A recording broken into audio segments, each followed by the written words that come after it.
Thank you for joining us, Chancellor. Good morning. I'm not sure if you could hear what Gary and Natasha were saying, but the two of them, they are massively squeezed by the cost of living. They have issues paying their fuel bills because they have equipment at home that they need for mobility, disability issues that they have. They heard your statement yesterday and they felt isolated and abandoned. Natasha burst into tears when she heard how little there was for them. They feel like you're not across how bad things are for people like them, and the overwhelming evidence we've had for our viewers is you just haven't done enough for them. Hi, good morning. Well, I didn't hear brilliantly because we were just struggling with some connection issues on our end, but I know that families are grappling with the cost of living, and that's why yesterday we announced a tax plan that delivers the biggest net cut to personal taxes in about a quarter of a century. There are three parts to that I'll just run through and then we'll get into your questions. The first was a cut to fuel duty of 5 pence per litre, the biggest cut to fuel duty that we've ever seen. That came in last night. The second was raising the national insurance thresholds. That delivers a tax cut to 30 million people in work and ensures that a typical worker will get £330 tax cut starting in July. And then thirdly, for the first time in 16 years, we're going to cut the rate of income tax to make sure people can keep more of their money. And so, look, I know that there are lots of challenges that we face and there's uncertainty, and I wish I could make all of those go away or protect people fully against some of those. I sadly can't, but where we can make a difference, that's what I want to do, and I'm confident that the plan yesterday we announced will put billions of pounds back in the pockets of hard-working British families. Well, I mean, you did have other options, though, didn't you, on the table which you didn't use. You know, you talk about the squeeze on everybody, but the government will receive a big windfall, won't it, because of inflation. Your tax revenue goes up. The Office for Budget Responsibility says that will provide roughly a windfall of £35 billion a year to you to play around with. And yet you've sort of appeared to just bank that. You know, this household support scheme that Natasha and Gary might have to, in their words, go cap in hand to is means-tested. It's worth £1 billion, but that's for everybody across the country. Now, that £20 uplift on the universal credit that you took away would have given a family like Natasha and Gary's £1,000 and just over £1,000. Something like that certainly would have helped Natasha and Gary, but people feel like you've totally dropped the ball on this. You were this empathetic Chancellor who brought out the furlough scheme that left many people gasping. We never knew that that could be possible. 80% of your wages paid by the government. It was astonishing. And yet, before us this morning, we feel like we've got a Chancellor who's playing politics with their lives.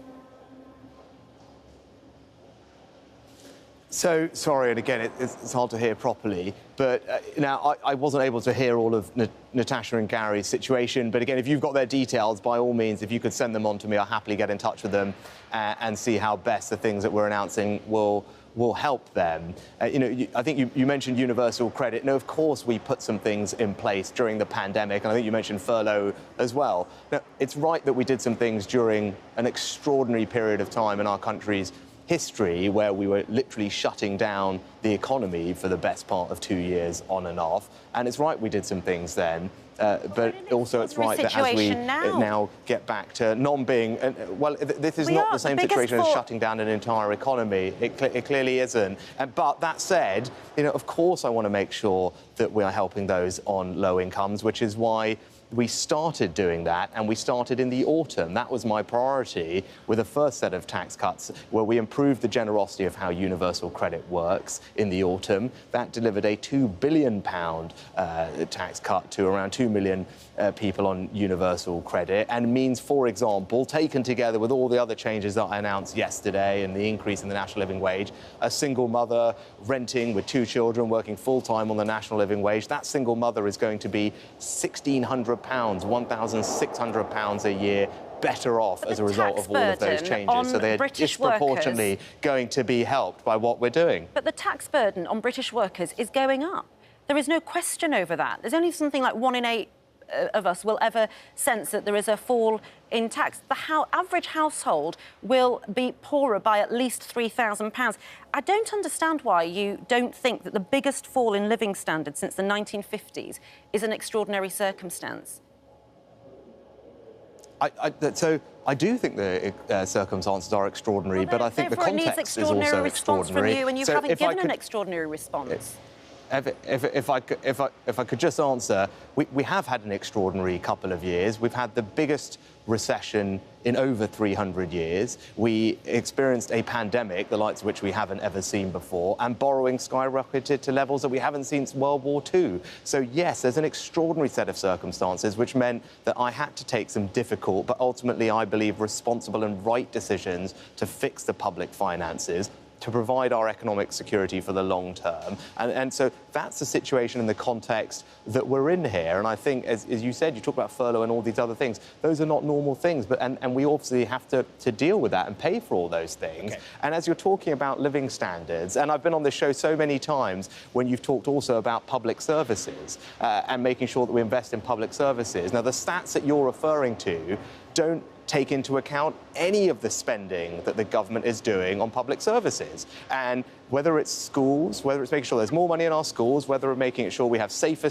communities with more police officers on the street, or making sure that our NHS gets the funding it needs. Okay. No, hang on. Oh, but people are not waiting as long for their operations. Okay. All of those things, that's what people's taxes are going on. Increased investment in all of those things is happening. It's your job and that to put does a great improve spin people's on what quality you've of done. life. And I think you guys, of course, would understand that. Let's listen to what the Institute for Fiscal Studies has said after your spring statement.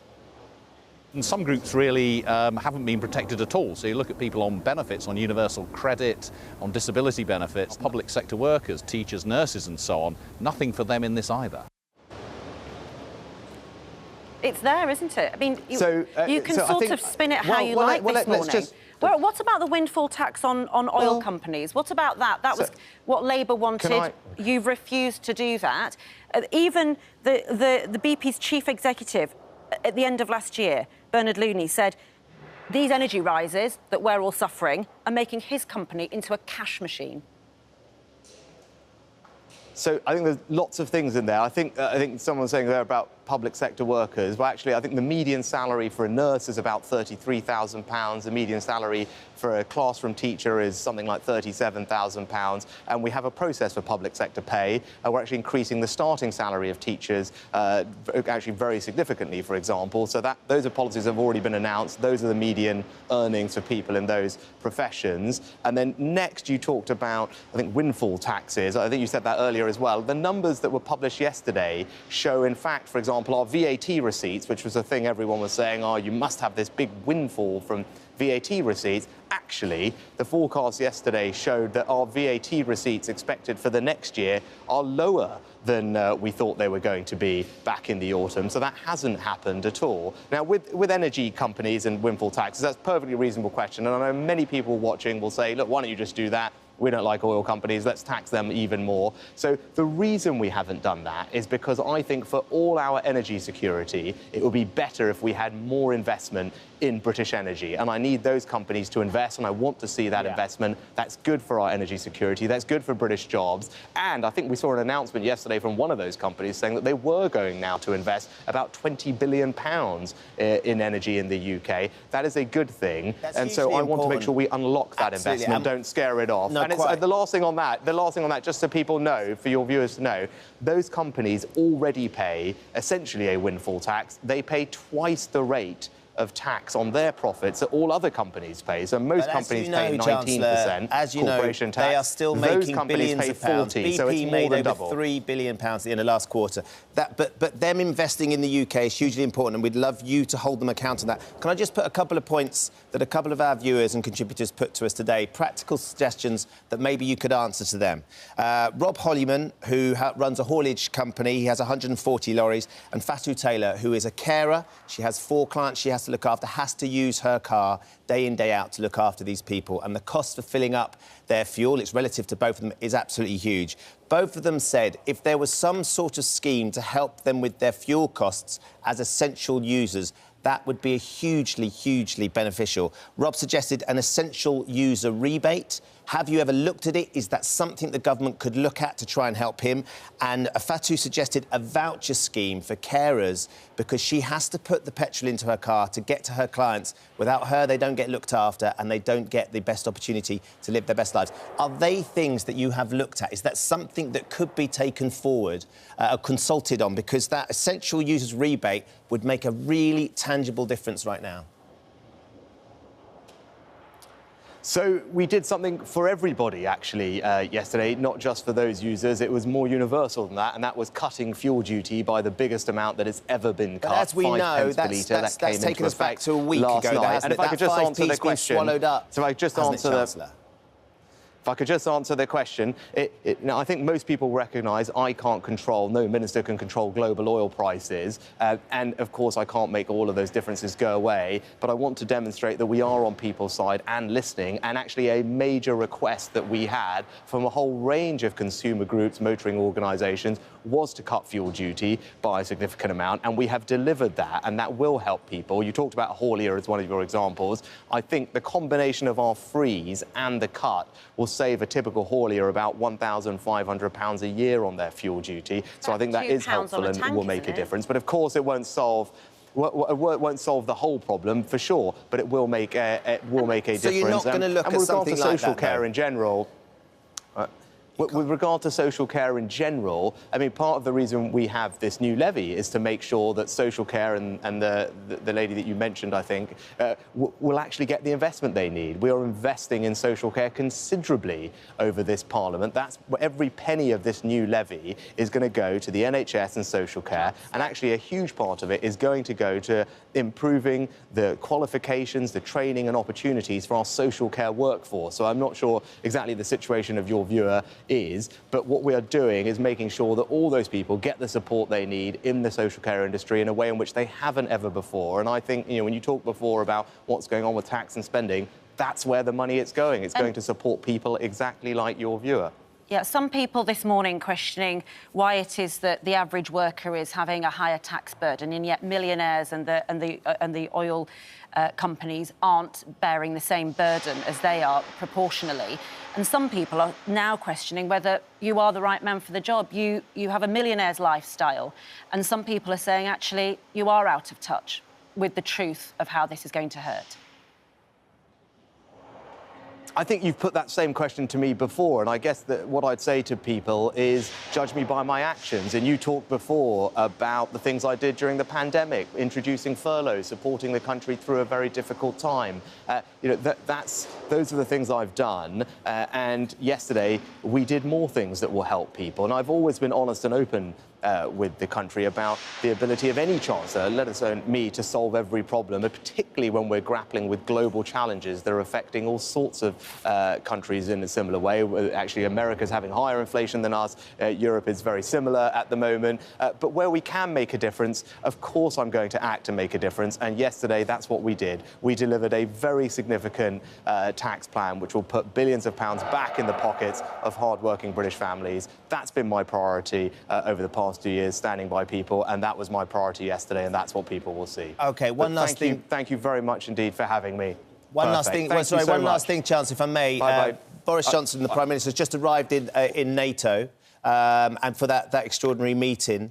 What are we hoping to get out from this meeting? What are the important issues that need to be discussed, and how are we best going to serve Ukraine? Well, I think what you've seen from the Prime Minister is that he's been leading on the global stage and galvanising international opinion and action against Putin's aggression. I think world leaders will be talking about what more we can do today to ensure that we support Ukraine in the way that we have, both militarily but also with humanitarian aid, and then also making sure that we are united in putting very strong sanctions on Russia, which will have a severe economic cost to them. That is already happening. You know, the Russian ruble has plummeted to record lows. The Moscow Stock Exchange has been effectively shut for the best part of a month, and the Russian central bank has had to double interest rates to 20%. So people should feel reassured that not only we are playing our part here, we're also playing our part with allies and sending a strong signal to Russia. But thank you so much for having me. I've got to get to my next interview. Thank you so much. Okay. Good morning. Thank you, Chancellor.